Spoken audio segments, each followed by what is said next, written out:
ESL Express!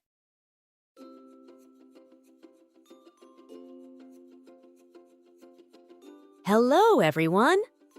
Today, we're going to learn about state verbs. These verbs describe a state or condition, not an action.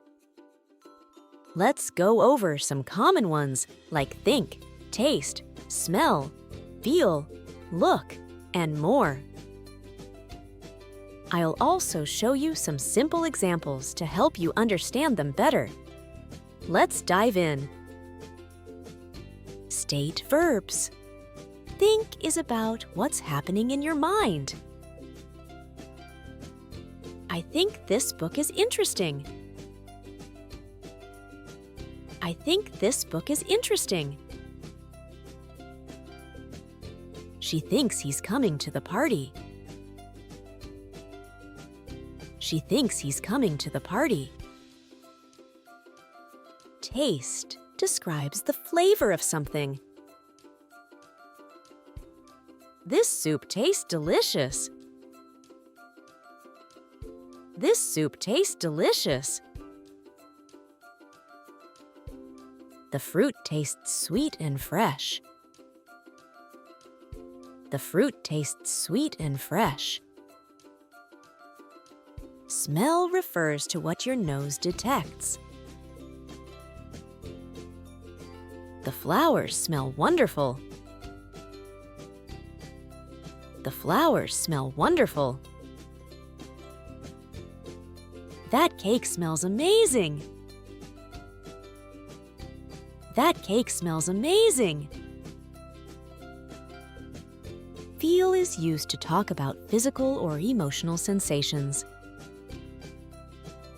I feel tired after a long day. I feel tired after a long day.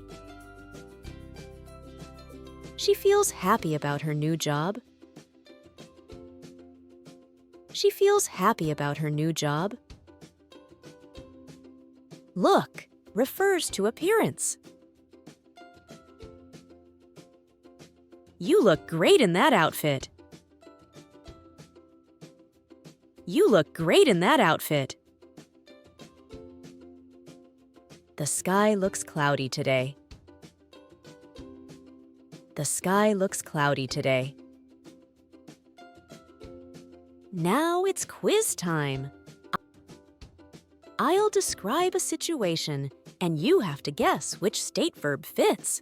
Let's see how well you remember. Hint: there's a fresh scent coming from the kitchen. What's the right verb?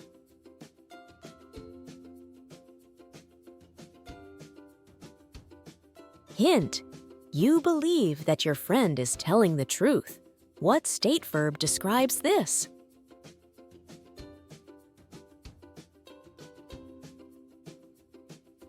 Hint: you're tired after working all day. What verb describes your state? How did you do? If you got all the answers right, great job. If not, don't worry. Just keep practicing these state verbs, and soon they'll come naturally. See you next time.